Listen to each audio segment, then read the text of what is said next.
E nós estamos no livro de Atos dos Apóstolos,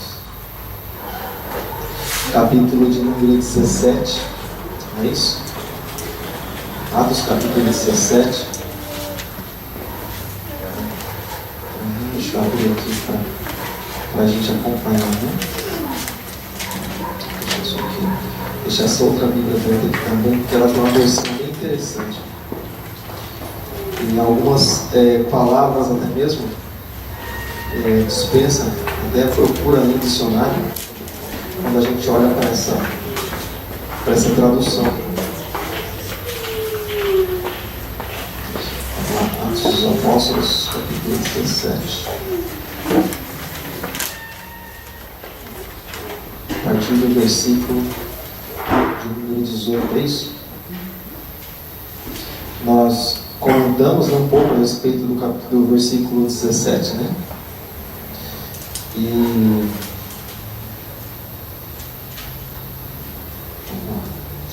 olha só, então aqui no começo, né, do capítulo 17, o apóstolo Paulo em Tessalônica, depois passando por Beberé, né? Deixa eu voltar aqui no começo. Tessalônica, Beberé, depois agora em Atenas, né? É interessante. Vamos lá. Deixa eu pegar essa maior aqui, para a gente poder acompanhar a leitura aqui. 17, versículo 17. Vamos lá.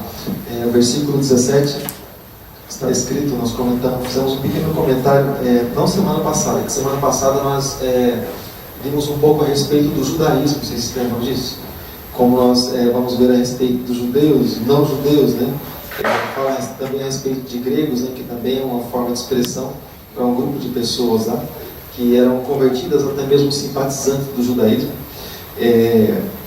E então nós passamos um pouco a respeito, um pequeno documentário a respeito de judaísmo, e os irmãos viram lá, né, a respeito do zelo, né, dos judeus pela palavra, né? E desde criança já eles são ensinados, eles são doutrinados a guardar a palavra no coração. Lembro que há uns meses atrás, acho que um ano mais ou menos atrás, nós fomos para São Paulo, né, com o Samir, fomos para lá para comprar uns livros, né, alguns materiais de estudo, e nós entramos em um box, assim, uma espécie de uma galeria, né, e tinha um box lá, tinha um senhorzinho de cabeça baixa, assim, estava conversando, um barbichinho, assim, só que a gente viu os livros lá, um livro que eu queria perguntar o preço, né, e nós entramos. Olha que ele levantou a cabeça assim, Deus, você conhece de longe, né? Tem um nariz assim, meio inclinado, aquela olheirinha assim, aquele, né, parzinho na cabeça, aquele negócio todo, né? E ele é diferente. Você olha para ele, você vê que é uma raça separada, ele é diferente. E ele estava explicando para um rapaz que estava perguntando algumas coisas para ele, mas ele contando histórias assim do judaísmo, né? Contando histórias assim, falando de datas e épocas e tanta coisa assim. Parecia que eu estava falando daquilo que tinha acabado de acontecer. Pois nós ficamos, acho que uma meia hora, irmão, de pé, ouvindo, né, o rapaz falar. Ele não parava de falar, né? Começou falando, contando histórias, datas assim que aconteceu com o povo dele e tal. Eu falei, rapaz, dá vontade de sentar e ficar por aqui mesmo. E depois nós descobrimos que esse judeu é professor, né, de uma universidade, né, de teologia, e foi lá também, né, judeu e professor de universidade, né, e puxa. Então aquilo que se estuda para aprender, para ele é a história da vida deles, né? da raça deles. É algo bem interessante, eles passam isso de pai para filho, como diz a palavra. Né? Eles passam de pai para filho, de geração em geração, um vai passando para o outro. Né? A gente olha para o nosso povo, né? Que a gente passa de geração em geração, né? O povo ensina um monte de coisa, né? Depois que a gente se converte, que a gente se arrepende, né, das besteiras que fez, né? Mas graças a Deus por isso ainda é tempo de mudança, amém, amado? Glória. Então, de sorte que Paulo ele disputava na sinagoga com os judeus e religiosos todos os dias na praça aos que se apresentavam. Aqui era um lugar onde muitos filósofos, até mesmo, eles se apresentavam ali, né, e eles falavam a respeito das suas filosofias. Deixa mais claro o versículo de número 18. E alguns dos filósofos epicureus e estoicos contendiam com ele. Uns diziam que quer dizer esse paroleiro, e outros parece que é pregador dos deuses estranhos. Quando eles usavam essa expressão deuses estranhos, eles também queriam se referir a demônios, coisas assim desse tipo, de deuses estranhos, porque eles anunciavam Jesus e a ressurreição. Alguém sabe o que significa paroleiro? Você vai encontrar essa mesma palavra em Timóteo, 1 Timóteo. 1 Timóteo você também vai encontrar isso. Espero que não tenha fechado. Interessante, até então eu havia lido já Timóteo, né, mas eu não tinha prestado assim, atenção nessa expressão. Até então não havia prestado atenção, porque às vezes a gente lê, né, vai lendo e acaba passando por cima de algumas coisas. Olha só, 1 Timóteo capítulo 5, no verso 13. Pior que eu até grifei essa palavra outra vez, mas acaba passando muita coisa. 1 Timóteo capítulo 5, verso 13. Alguém pode ler para nós? Alguém só?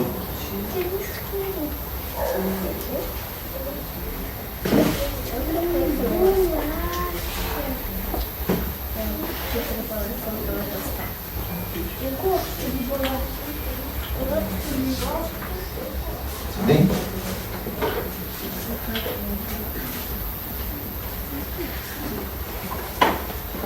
Não quer ler?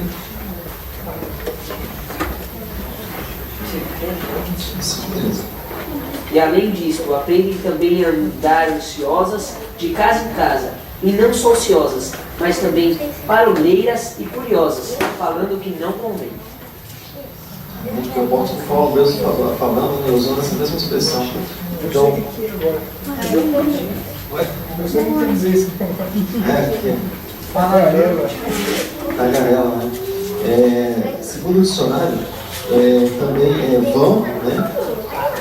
Uma pessoa fala coisas vãs, e algumas expressões também usam a palavra tolo, né? Se parou esse tolo, falando assim, fica falando coisa vã, né? Coisa que não vale nada. Aí é na tagarela. Então eles estavam falando exatamente isso, né? Porque eles imaginavam que fosse simplesmente mais um, né? Que estava passando por aquele lugar, porque ali era um lugar onde as pessoas se reuniam para apresentar suas filosofias e coisas assim desse tipo. Então, para eles, Paulo era simplesmente mais um. Paulo já tinha esquecido com a idolatria daquele lugar, né? Como nós comentamos dias atrás, semanas atrás. Paulo com o coração já quebrantado, já entristecido, melhor dizendo, com a idolatria que existia lá. E ainda as pessoas elas têm uma reação, né? Quando ele chega falando, Jesus falando da ressurreição. Lembra que nós comentamos a respeito da importância daquilo que nós falamos? Vocês lembram disso? O Evangelho, então a base do Evangelho é essa. O que os apóstolos eles pregavam? Eles pregavam salvação, né? Em primeiro lugar. Eles pregavam a morte e ressurreição de Jesus. O foco era esse. O fato de a pessoa ser abençoada, ao caminhar com Jesus, isso é resposta para nós. Né? A bênção de Deus é consequência para cada um de nós, o fato de nós andarmos com Jesus, obedecendo a palavra dele. Então, mas o foco do Evangelho é a salvação. Jesus deixou bem claro, ele veio para buscar e salvar aquele que se havia perdido. Jesus veio, se perdeu lá do Éden, né? Ele se perdeu, Jesus veio aqui buscando, resgatando, tá bom? Então, tudo que se vê por aí falando de outras coisas, né? A gente pode chamar de uns paroleiros por aí. Então, você vê que tem nada a ver com o Evangelho de Cristo, esse é o Evangelho dos homens aí. Isso aí eu acredito que já entra até, mas aquilo que diz em Gálatas capítulo 1, a partir do versículo 8, né? Um outro Evangelho, né? Um outro Evangelho. Não é o Evangelho de Jesus. O Evangelho de Jesus ele se resume ali, né? em redenção, salvação do homem, comunhão do homem com Deus, trazendo sempre o homem para perto de Deus. Bem, irmão? Está aqui tudo bem? Então tá. Vou pegar essa tradução mesmo. Então ele sempre falava a respeito, né? Porque eles anunciavam a Jesus e a ressurreição. E por isso que eles imaginavam que ele falava de um outro Deus. Mas é mais um Deus, né? Porque em Atenas se falava tanto em Deus, isso era algo comum para eles. Então para eles era simplesmente mais um Deus. É como, por exemplo, você vai pregar, por exemplo, na Índia. Tem milhões de deuses que tem lá, você vai falar de Jesus, mas é mais um Deus que apareceu por aí. Tem muitos nossos deuses aqui já. Então tem Deus para tudo, né? Deus para chuva, Deus para isso, Deus para aquilo, Deus para tanta coisa, Deus da fertilidade. Então Jesus é só mais um Deus, né? Para eles, né? Ou para muitos por ele. Então eles imaginavam dessa mesma forma. Então levaram ao Areópago, dizendo: poderemos nós saber que nova doutrina é essa que falas? Doutrina, sabe o que significa doutrina? O que significa doutrina? Quando alguém fala para você, hoje é culto de doutrina. Ensinamento. Doutrina, ensinamento. Diferente daquilo que se pensava há tantos anos atrás, né? É doutrina, não sei da onde. Se confunde muitas vezes a doutrina com costumes de homens. Né? Doutrina é ensino, instrução. Falaram isso para Jesus também, a respeito do novo ensinamento que ele vinha trazendo, né? Dessa nova doutrina, dessa nova maneira, né? Vamos dizer assim, de seguir a Deus. Né? Uns eram acostumados a tratar olho por olho, dente por dente, ele mandava amar os inimigos. Então, se chamaram também de um novo ensinamento. Né? Que ensinamento é esse? Né? Quem ensinou isso aí? Não é ele, filho de José? De onde vem tantas coisas? Né? Então, se usava também isso para Jesus. E Areópago, o que é? Areópago é um lugar onde os filósofos, né, eles muitas vezes se encontravam, né, eles se reuniam e para falar, né, das suas filosofias. Aqui no versículo 18 mostra, né, esses filósofos, eles chegavam nesses lugares e eles falavam das suas filosofias, aquilo que eles imaginavam, aquilo que eles queriam, né? Tantas filosofias que existem nos dias de hoje, né? Então você pensa um monte de palavra bonita lá que parece fazer sentido, não tem nada a ver com Deus, né? Coisa de homem, né?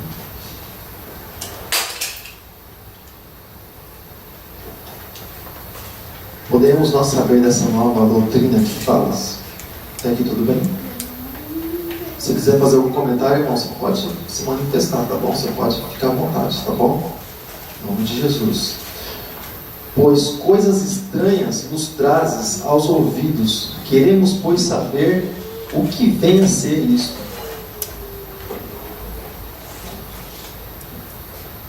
Coisas estranhas nos traz aos ouvidos. Ou seja, para eles, né, era praticamente uma novidade aquilo que o apóstolo Paulo estava trazendo, porque eles estavam acostumados, né, com as filosofias, estavam acostumados com aquelas palavras de homens, né, até mesmo de alguns escribas que anunciavam, né, a palavra, mas quando Paulo chegava para falar a respeito da ressurreição, da morte de Jesus e da ressurreição, né, que lembrando, né, que nós comentamos lá no comecinho do livro de Atos, exatamente aquilo que os judeus não queriam que fosse anunciado, a morte e a ressurreição de Jesus. Então eles faziam questão de anunciar a morte e a ressurreição de Jesus. E nos nossos dias, você pode pensar que não, mas Satanás, ele também se incomoda quando nós falamos da morte, da ressurreição de Jesus e do plano da salvação. Tá bom? Satanás, ele se incomoda. E muitas pessoas, na verdade, não gostam de ouvir a respeito desse assunto, né? Quando se fala a respeito do sangue de Jesus, do propósito de Deus para a vida do homem, quando se fala do poder de Deus, da autoridade de Jesus, do nome de Jesus, ele não... É que a gente comenta sempre, o nome de Jesus é uma pedra, não sei que ele tem sapato, mas é uma pedra no sapato de Satanás, o nome de Jesus. Pode falar de um monte de coisa, mas na hora que você fala o nome de Jesus, você direcionou o assunto para Jesus, ele é complicado. Para ele é complicado. Ele fica incomodado. Né? E a gente estava até comentando hoje sobre...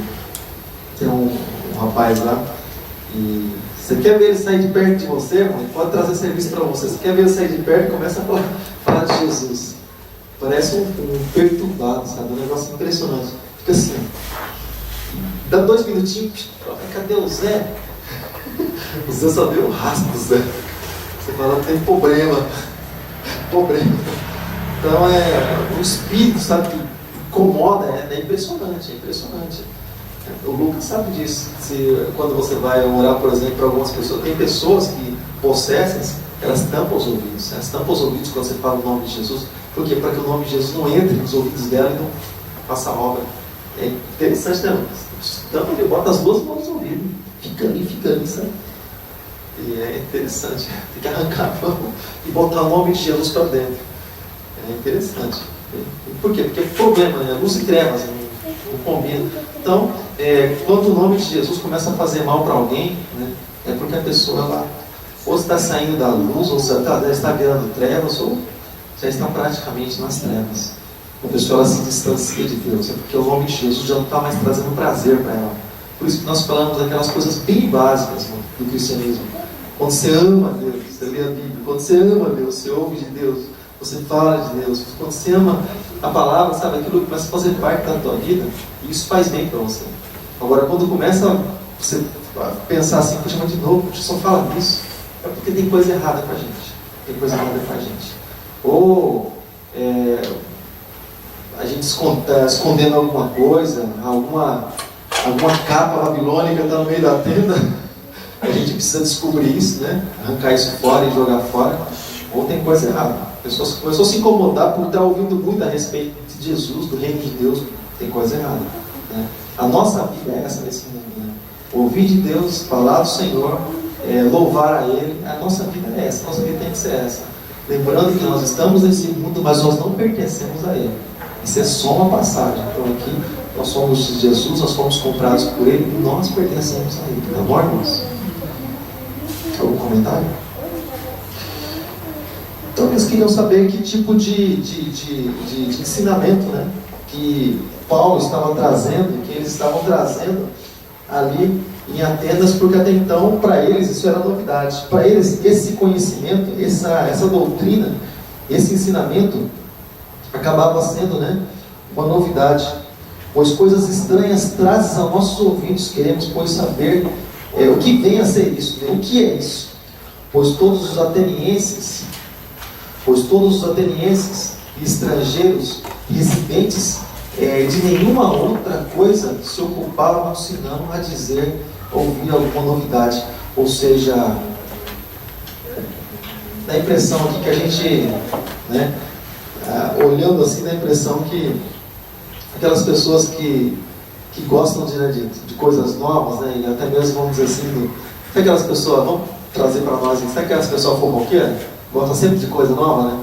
Às vezes, não sei se você já é assim, às vezes a pessoa nem está afim de falar nada. Você vai falar assim, e aí o dia hoje, como é que tá? Como é que foi? O que aconteceu? E aí, o que está rolando aí a conversa por aí? Ela fica trazendo coisa que nem tem necessidade, né? Só para pecar, né? Então, olha só que interessante, porque todos os atenienses estrangeiros, residentes, né, ali, de nenhuma coisa se ocupavam, ou seja, a ocupação deles era essa, né?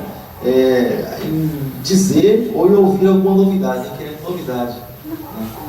E, embora eles tivessem tantos deuses, fosse uma cidade tão idólatra, mas eles ainda queriam novidades, né? Foi ontem, né, que vocês estavam comentando sobre mais 2 novidades que vieram para o catolicismo, né? Foi o João Paulo II, quem foi o outro? 23. O 23, né? Mas tem novidade aí, meu povo, até agora. Está vendo novidade aí. Tem mais 2 para adorar. Haja adoração, né? Haja adoração. O pessoal lá tem bastante opção, né? De estar adorando. Mas eles buscavam, né, sempre uma novidade. Bom, deixa eu falar uma coisa para você. Sabe qual é o problema? Aqui, é claro, são pessoas ímpias, pessoas que ainda não conhecem a palavra de Deus. Mas sabe qual é um problema muito grande na vida do cristão? Quando ele começa a buscar novidade. Porque a palavra de Deus ela é a mesma. Deus disse: eu sou o Senhor e não mudo. Não muda, Ele é o mesmo. Então às vezes a pessoa ela começa a buscar novidade. Então é um perigo quando nós buscamos novidade. Novidades muitas vezes machucam, novidades muitas vezes marcam a vida da pessoa e às vezes marca que ela carrega a vida toda. Porque busca, né? Novidades, sempre querendo algo novo. Nós vamos ficar sempre com as coisas velhas, a gente não vai ficar com as coisas velhas. Deus é maravilhoso, porque Ele nos dá a palavra dEle, porém, a própria palavra dEle se renova a cada dia. É como as misericórdias dEle. Mas a misericórdia de Deus está lá no passado. Não, ela se renova a cada manhã para cada um de nós. Amém, irmãos? Então, para nós, as coisas antigas são Jesus, as coisas do passado são Jesus, mas as novidades também são Ele para nós. Jesus é o mesmo ontem, hoje e será para sempre. Então, tudo o que nós precisamos, nós buscamos em Jesus, né? Nós não precisamos buscar as novidades do mundo, nem o modismo do mundo, nem uma coisa ou outra que o mundo tenha, mas a nossa novidade é sempre Cristo, né? Ele que renova as nossas vidas, que dá novidade, aquele que abre portas novas. A nossa novidade ela é Jesus, ela se chama Jesus, ela tem um nome, tá bom? É aqui tudo bem? Então a nossa ocupação, né, como disse o apóstolo Paulo, e nós também comentávamos a respeito disso ontem, né, que a nossa ocupação, né, não seja, por exemplo, como os atenienses, de buscar sempre novidade, né, e sempre procurar estar falando a respeito, né, de algumas coisas, outras coisas na verdade que me edificam, porque nós somos conhecidos também, irmãos, nós somos rotulados por aquilo que nós falamos, irmãos. Nós somos rotulados por aquilo que nós falamos. Então, quando as pessoas elas chegam perto de nós, o que elas fazem, irmãos? Elas colocam uma espécie de um como é que se pode dizer? De um rótulo em nós. Para arrancar isso depois, ou seja, se o sujeito é um fofoqueiro, que busca sempre novidade, aquilo lá fica grudado, colado na pessoa. E sempre quando alguém lembrar da pessoa, ou falar dessa pessoa para você, você vai falar assim: não lembro não, de quem que é? Aquele fofoqueiro, aquele guarudo, sei qual que é. Então fica aquele rótulo lá, sabe, na pessoa. E quando a pessoa ela quer se consertar com Deus, ela carrega esse peso, por quê? Porque ela está buscando Deus, está buscando um renovo para a sua vida, está buscando algo novo para a sua vida, está buscando um conserto, mas o rótulo fica. Porque ela já mudou de vida até mesmo, mas o rótulo está lá. Então, é como, por exemplo, quando se conhecem você por alguém de Deus, né? Um homem de Deus, um homem que estuda a palavra, um homem que cerca a Deus. Você vai ser conhecido e reconhecido por isso. Às vezes a pessoa até não está assim, sabe? Mas ela é conhecida e reconhecida por isso. É um rótulo, né, que ela carrega. E que é colocado nela, que é posto nela. Amém? Tudo bem até aqui? Então, por isso que quando se fala a respeito, né, dessas novidades, quando o apóstolo Paulo ele fala a respeito disso, ele comenta, ele fala para que nós venhamos a pensar nas coisas que são do alto, né, a buscar as coisas que são do alto, quando nós nos juntamos para nós falarmos e cantarmos salmos e coisas para edificação nossa, né, coisas que vêm para edificação da nossa alma, do nosso espírito. E nada daquilo que é desprezível, né? Nada daquilo que não vale nada, nada daquilo que é vão. O que a gente vai falar tem que ter um proveito, né? Vamos, como é que os antigos falam, né? Vamos jogar uma conversinha fora. Jogar a conversa fora. Então você vê que não vai sair coisa boa, né? Vamos gastar um tempo aqui falando. Então você vê que a intenção não é boa, né? É para passar tempo. Então, para passar tempo, um bom passatempo é abrir a Bíblia e falar assim: vamos falar do Evangelho. Vamos falar da palavra, vamos falar umas coisas aí que edificam. Amém, irmãos? Até aqui tudo bem? Você está atrás de novidade ou não? Está atrás de novidade ou não? Está com as novidades aí. Cuidado com as novidades aí. Então, estando Paulo no meio do Areópago, disse: varões atenienses, em tudo vejo, né, um tanto supersticiosos. E olha só que interessante a sabedoria, né? A sabedoria do homem de Deus. Homens atenienses, em tudo vejo, né? Vos vejo um tanto supersticiosos. sabe? Voltando aqui, ele está falando para pessoas que não conhecem a Deus. E é interessante, né, quando a gente sai do mundo e vem para o Evangelho, a gente vê que até mesmo no meio do Evangelho existem pessoas que são supersticiosas. Você sabia disso? Não? É interessante que quantas vezes você vê até nos dias de hoje muitos cristãos, né, falando assim, sabe quando chega a sexta-feira 13? Sim, fala assim, sexta-feira, a gente ouve bastante, a gente ouve de irmão falando a respeito disso, por a gente passa, irmão, você sabe que dia que é hoje? Hoje é sexta-feira, irmão. Sabe como é que pode um negócio desse? Que nova criatura que é essa daí? Isso é coisa do mundo? Então você vê que é interessante você deixar a pessoa falar, sabe por que eu gosto de ouvir? Porque quando você ouve, você conhece a pessoa que está do teu lado. Então eu gosto de ouvir, isso é uma coisa que eu tenho paciência, né, para ouvir. Então quando a pessoa começa a falar, você vê tudo que tem dentro dela, você fala, meu Deus, é só isso aí que tem dentro. Seu coração está cheio de um monte de coisa assim que, sabe? E ainda por isso que existem pessoas que imaginam, né, que a sabedoria está no falar. A Bíblia diz que na multidão das palavras surgem as transgressões. Quanto mais fala, mais você está sujeito a errar. Porém, né, o sábio, ele fala com sabedoria, né, e ele instrui através da sua sabedoria. Mas tem gente que, em compensação, a Bíblia diz assim, que até um tolo, quando ele se cala, ele se passa por sábio. Sabe o que tem dentro dele? Então, passou por ele. Interessante, né? Livro de Provérbios. Então, é o cuidado, né? É o cuidado com as nossas palavras. Então, o apóstolo Paulo disse assim, olha, eu vejo que vocês são em tudo supersticiosos. Superstição, essa coisa, e por que não entrar naqueles, os amuletinhos, né? Que também entra na superstição. Entra, né? Superstição, aqueles amuletinhos, né? Então, irmãozinho com pé de coelho, com ferradura atrás da porta, sabe? Esses negócios aí de cabeça de boi pendurado não sei na onde, e umas coisas assim desse tipo, né? O chifre enroscado lá bom, esse negócio estranho, umas coisas que para dar sorte, outras coisas que para não sei o que, né? E o que tem entrado, né? Infelizmente, né? Dentro de muitos templos, né, cristãos, são aqueles. Eu conversava até com alguém que estava fazendo um trabalho lá, de uma campanha, então ele pegou uma chave. Ele pegou uma chave, e aquela chave ele abriu todas as portas. Chave, porta, Deus fecha, ninguém abre, porta, Deus abre, ninguém fecha. Ele estava com a chave, mano. Pegou essa chave aí, essa chave é boa, então.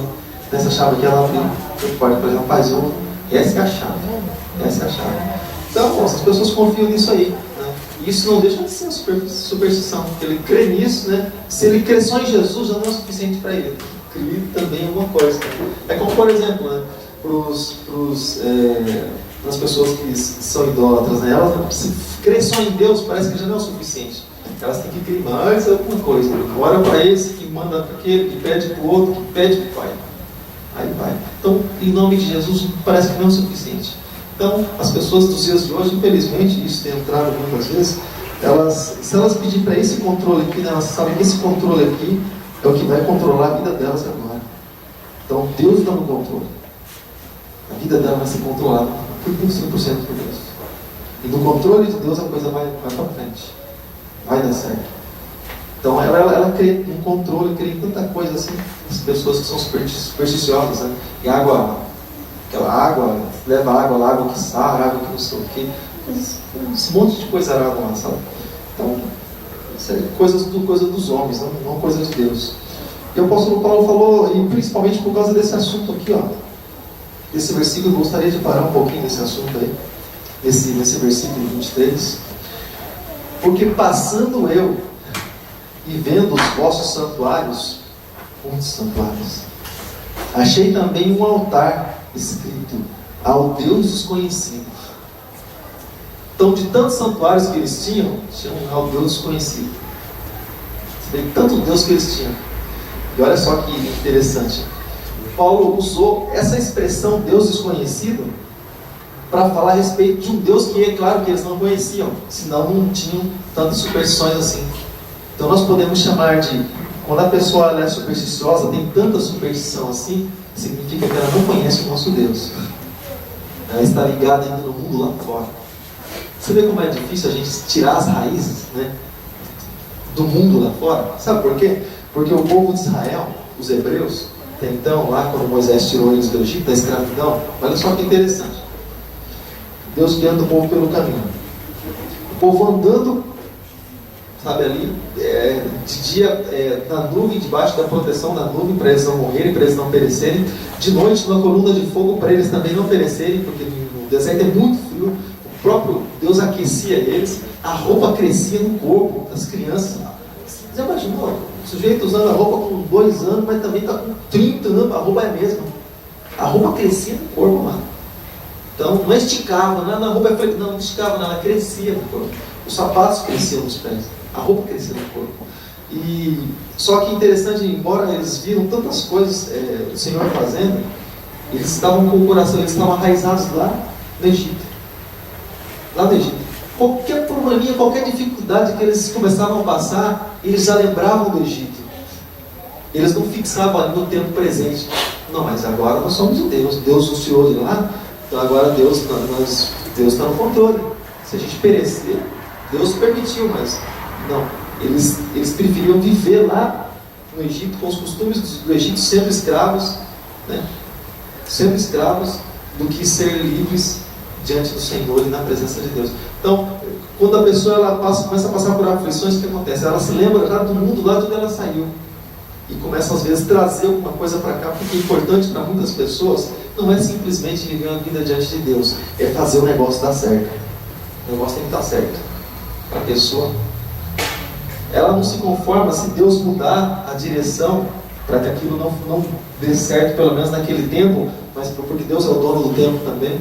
Mas o negócio da pessoa é fazer o negócio dar certo, porque ela imagina que quando a coisa dá certo é porque Deus está ali. E às vezes Deus até permite que dê certo para ver até onde a pessoa vai. Porque existem 2 vontades de Deus. Existe a vontade absoluta e a vontade permissiva. A absoluta é a vontade de Deus e pronto. Aquilo que Jesus disse lá no Getsemane. A minha vontade é não passar por esse sofrimento, mas seja feita a tua vontade. Ou seja, a vontade absoluta, a vontade do Senhor, a vontade que é o plano e propósito do Senhor. A vontade permissiva, quando o sujeito insiste, Deus fala, vai, então vai. Aquilo que aconteceu com Balaão e o que aconteceu com Ezequias, onde a vontade de Deus era tirar Ezequias do mundo. Não, Senhor, o Senhor lembra que eu fui fiel, eu fiz isso, eu fiz aquilo. Realmente ele fez isso. Só que quando ele entrou na vontade permissiva de Deus, Deus permitiu, ele só fez besteira na vida. 15 anos de besteira o homem fez. Então, você vê que é deixar Deus no controle, que Deus permitir que aconteça. Eu queria que você lesse um dia, sabe, além da Bíblia, né? Continua lendo a Bíblia, mas eu queria que você tivesse a oportunidade de ler um dia Não Amaram Suas Vidas, uma história que fala a respeito dos valdenses. O Felipe estava lendo dias atrás. Muito interessante, irmão, muito interessante. Tem um povo que, embora eles vivessem assim em tempos de perseguição, né, dos sacerdotes romanos, eles resolveram baixar as armas, não revidar, mas, como quem disse, se Deus permitir. E eles preferiam fugir quando eles eram perseguidos, ou morrer até mesmo ali calados, do que levantar a mão. Só na base da oração. Só na base da oração. Um negócio impressionante. Impressionante a história dos valdenses. Interessante. A gente vai se encolhendo, sabe? Valdenses era um povo?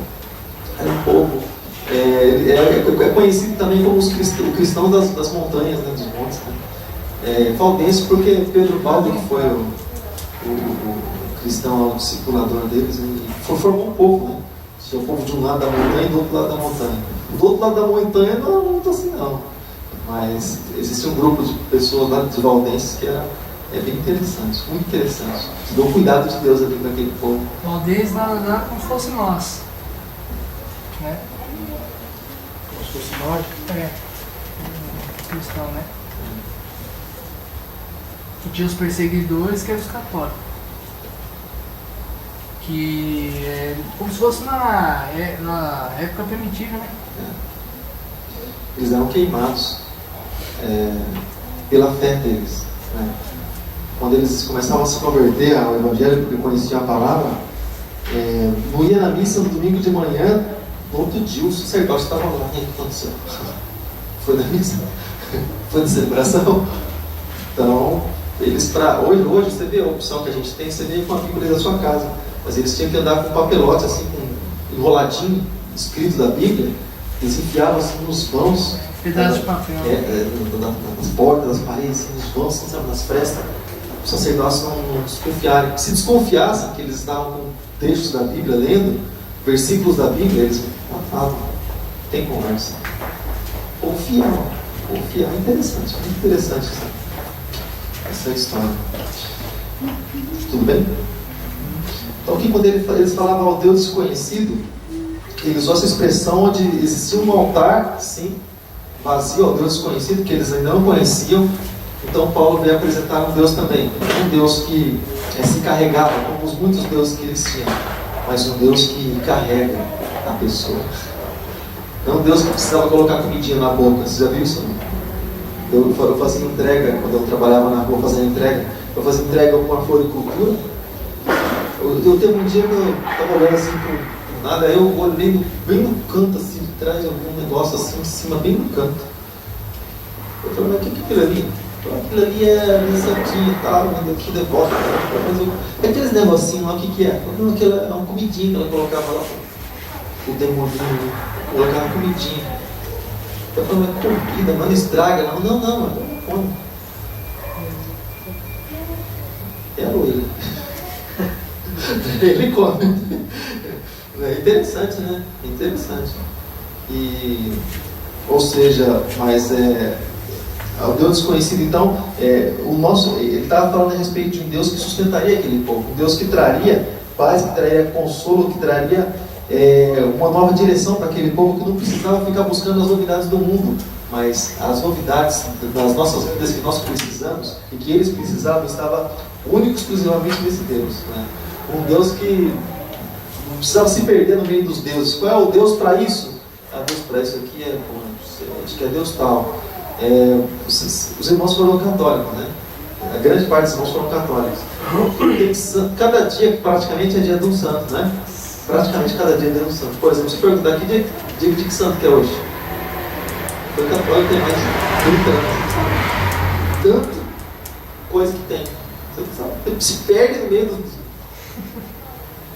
santo taiado, se perde no meio. Então são muita coisa. Então quando se fala a respeito disso, né, veio trazendo ali um só Deus, um só Senhor, né? Veio trazendo para aquele povo. E olha só, esse pois que vós honrais, esse após que, vou ler novamente, porque passando eu, né, e vendo os vossos santuários lá com os seus deuses, achei também um altar que estava escrito ao Deus desconhecido. Esse pois que vós honrais, não o conhecendo, é o que vos apresento. Ou seja, embora tivesse, né, um santuário, né, honrando a um Deus que eles não conheciam, então Paulo entrou nesse vão, entrou nessa brecha, vamos chamar assim, para levar o nome de Jesus, o nome do Senhor, que criou os céus e a terra, e claro, podendo falar, porque é como se fosse porque tem pessoas, irmãos, que para falar da palavra, você tem que encontrar uma brecha na vida da pessoa, porque tem pessoas que você fala assim, se eu entrar batendo de frente, bom, já tentei uma vez, pode ser que não dê certo. Então você vai conversando com a pessoa, a hora que ela dá uma brecha na palavra, você encaixa. Você fala, não, aí você entra por ali, você mostra o teu Deus, você mostra o teu Senhor, você mostra aquele que você serve. E ele pegou exatamente isso aqui, ó, ele pegou esse gancho, né, vamos chamar assim, desse nome escrito no altar, chamado Deus Desconhecido. Interessante. Alguém quer fazer algum comentário? Só fala para a turma que no catolicismo só Nossa Senhora tem mais de 260 e poucos títulos. Só ela.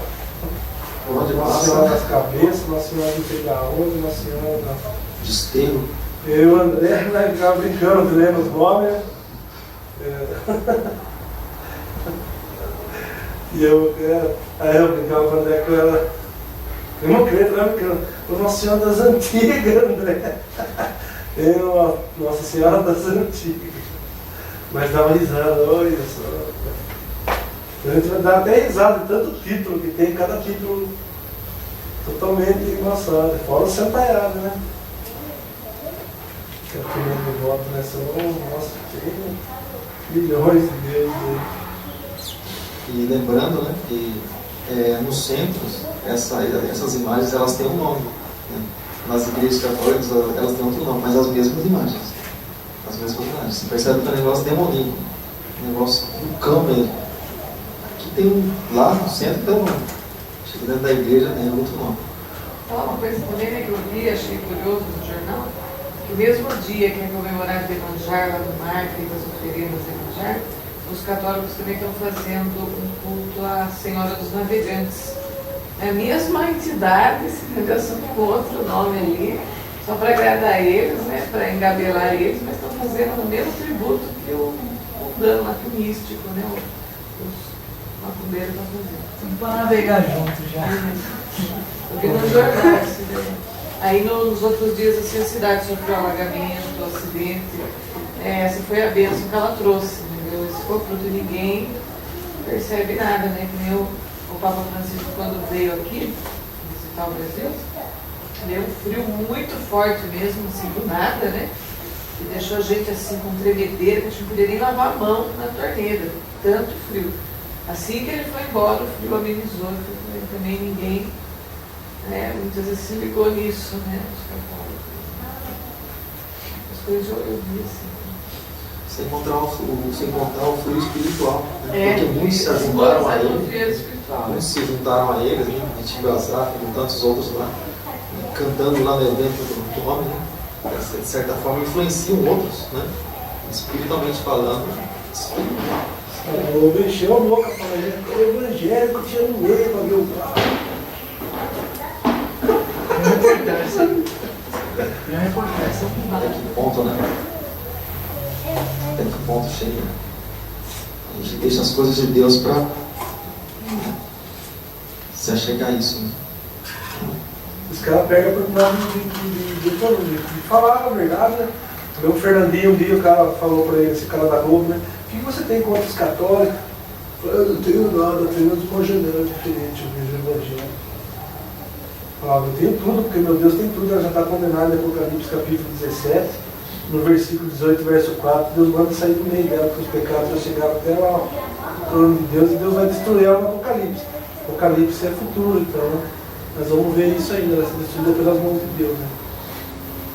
Só isso que eu tenho que e dizer para eles se arrependerem, porque chegar tem que correr em Deus. Se a gente olhar aquele CD, dias atrás a gente colocou aquela música Sede de Justiça, né? É outra pessoa. Outra pessoa. O dinheiro faz a pessoa mudar de opinião, mas muda de opinião, muda o sentimento, muda totalmente. Vai, Balão, vai.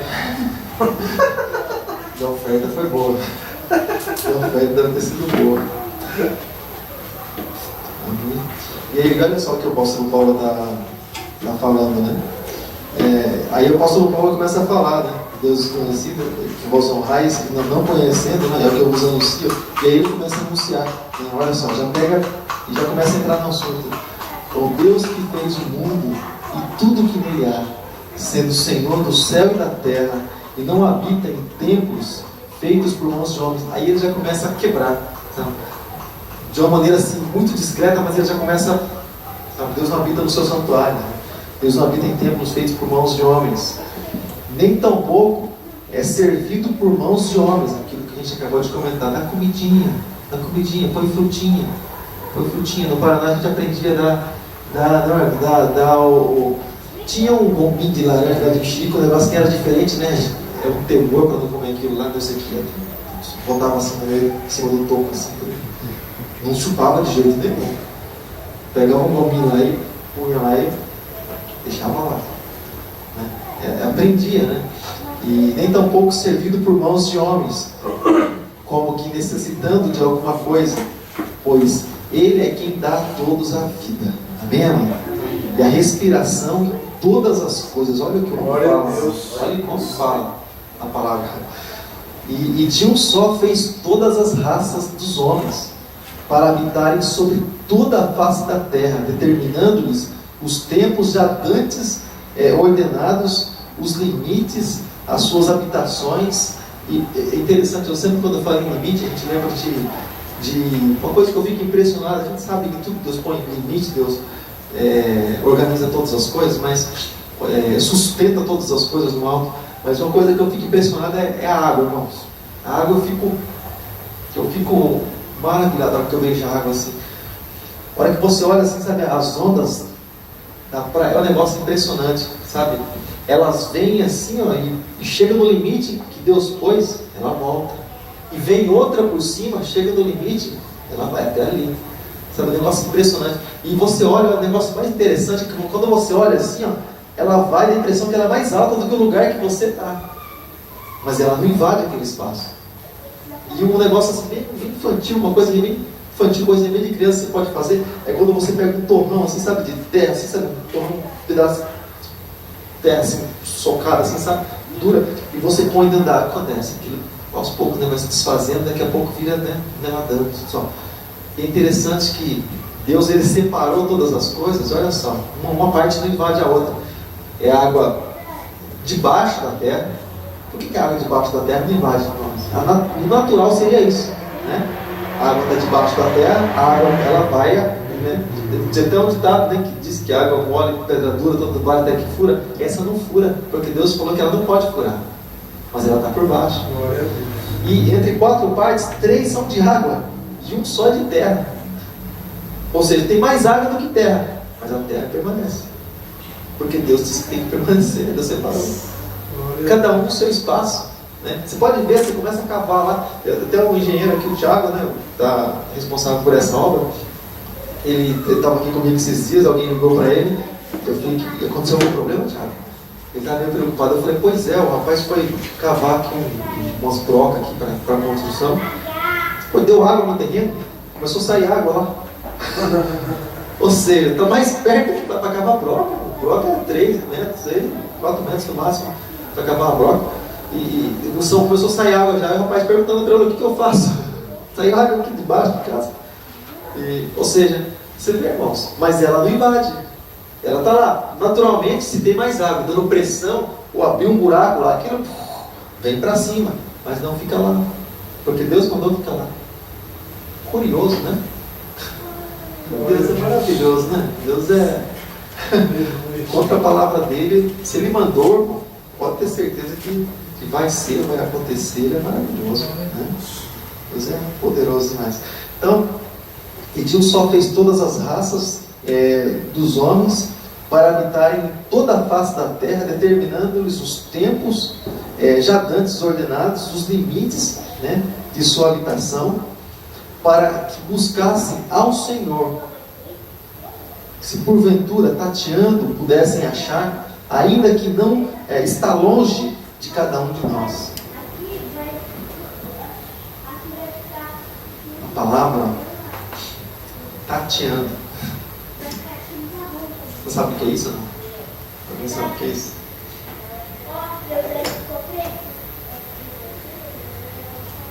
Quando você está querendo encontrar alguma coisa, você vai procurando alguma coisa, por exemplo, no escuro, você vai procurando como nós procurávamos. Mas volta naquilo que nós comentamos. Quando nós procurávamos, irmãos, mas agora nós já encontramos. Já é pelo menos para nós termos encontrado aquilo que nós procurávamos. Já é. Às vezes você conversa com alguém, às vezes, irmão, tá firme, tá nada aí, estamos caminhando, e só Deus sabe. Claro que só Deus, é uma coisa muito evidente que alguém fala, quando não sabe falar para você, só Deus sabe. É claro que é só Deus que sabe. Coisa mais lógica que essa, acho que não existe, né? Alguém dizendo, só Deus sabe.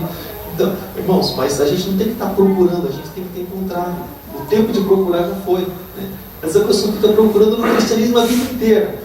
Está procurando isso, procurando aquilo que nós falamos. Existe um lugar onde nós queremos chegar. É o coração de Deus. Tocar e atrair a presença dele para cada um de nós. O que a gente vai ter que fazer para isso? Você sabe o que você tem que fazer para isso. O Espírito Santo, ele pede para você o que você tem que fazer para você encontrar.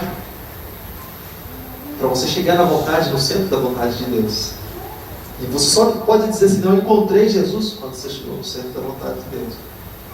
Quando você conseguiu atrair a atenção de Deus para você com a tua vida. O baixinho, né?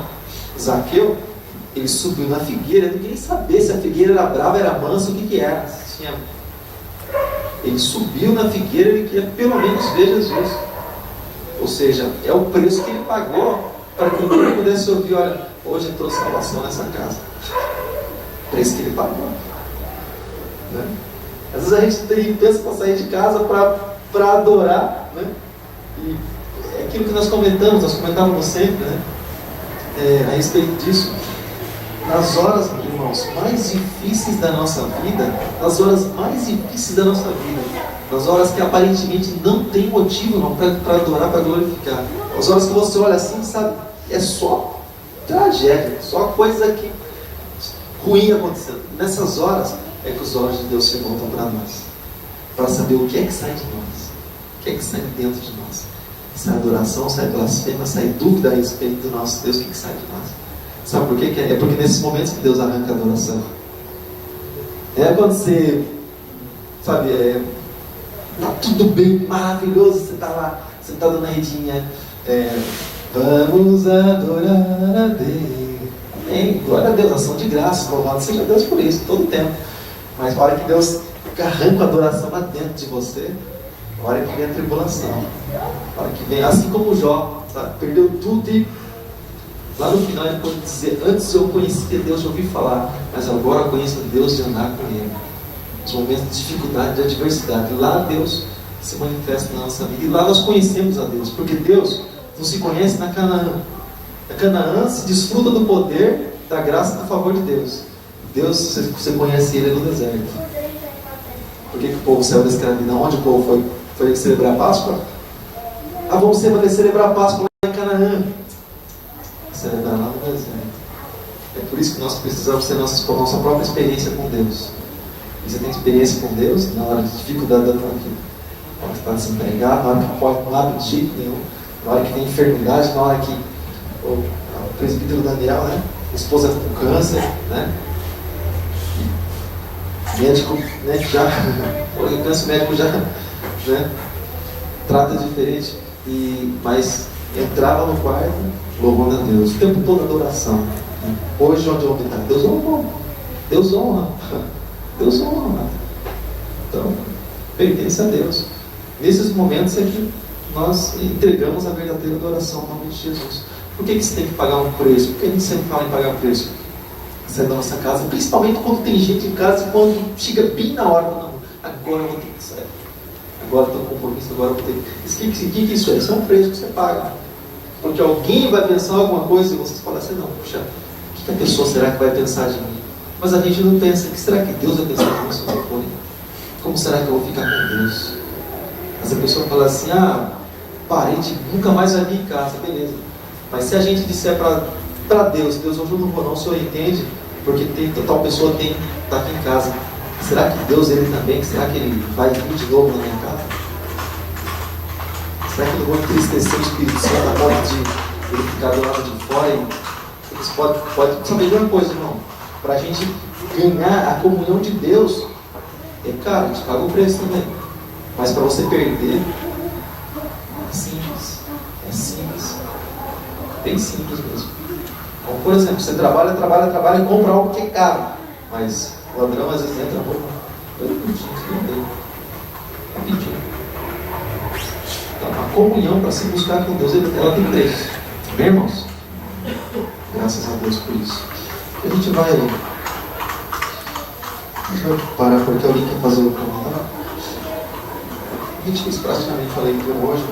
Eu tenho algumas fotos semana que vem do Areópago, dos lugares onde o apóstolo Paulo estava ministrando, né? Onde ele estava lá junto com os filósofos. E a gente tem algumas fotos, e semana que vem vamos estar colocando, né? Semana passada, semana que vem, vamos estar colocando a respeito disso. Mas para a gente ter ideia assim, da cidade, né? Da cidade de Atenas, né? Da cidade onde ele passou, e também dos lugares onde eles passaram. Então semana que vem a gente vai estar vendo uns slides da cidade, né? E dos deuses até mesmo que se cultuavam naquela cidade, de alguns pelo menos. E e também do lugar onde ele estava ministrando, tá bom? Alguém quer fazer algum comentário, fica à vontade, irmãos. Eu li um trecho aqui, À vontade, irmãos. Lucas 8:21. A mãe e os irmãos de Jesus. O que Jesus não responde quando se dá mais valor para qualquer um para ele. O Deus que está no céu. Lucas capítulo 8, verso 21. Mas respondendo ele, disse-lhes: minha mãe, meus irmãos, são aqueles que ouvem a palavra de Deus e as executam. Esse é minha mãe, meu irmão. Qualquer um que a gente der valor mais que Deus, que Jesus na nossa vida, nós estamos trocando a salvação, estamos trocando a bênção de Deus. Ele está com uma pessoa que nem de Deus, né? Se ela fosse de Deus, ela estava passando na sua casa para chamar você para ir para o culto também. Então tem que tomar cuidado, né? Paulo avisa bem, né, gente? Cuidado para vocês não se colocarem em julgo desigual. Então temos que tomar cuidado com essas coisas, né? Dar valor a Deus acima de todas as coisas, né? Porque eu aprendi a ser crente, né? O pastor falava que ele nunca deixava de estar na igreja, ministrar o culto, para estar no aniversário da mãe nem do pai dele. Depois do culto ele ia lá dar um beijo. Então eu falei, puxa, não quero doido, né? Depois quando eu comecei a ler a Bíblia, né? Vi que o Senhor, a gente tem que valorizar Deus acima de qualquer outra coisa. Salvação individual, às vezes você está caminhando para o céu, sua mãe, seu filho, então, seus parentes, então, principalmente parentes, né? Então, vivendo a fé e arrastam você para onde você não quer ir, como Jesus fala. Então tem que tomar cuidado, valorizar Deus acima de todas as coisas. E eu, quando tem festa, eu não vou, só depois eu não culto. Ah, vai ter aniversário, quer vir trazer um presente pro meu filho? Depois do culto, você leva um presente lá em casa. Ou eu vou lá dar parabéns para você depois do culto. Tem que aprender a amar Deus acima de todas as coisas. Primeiro Deus, né? Amém.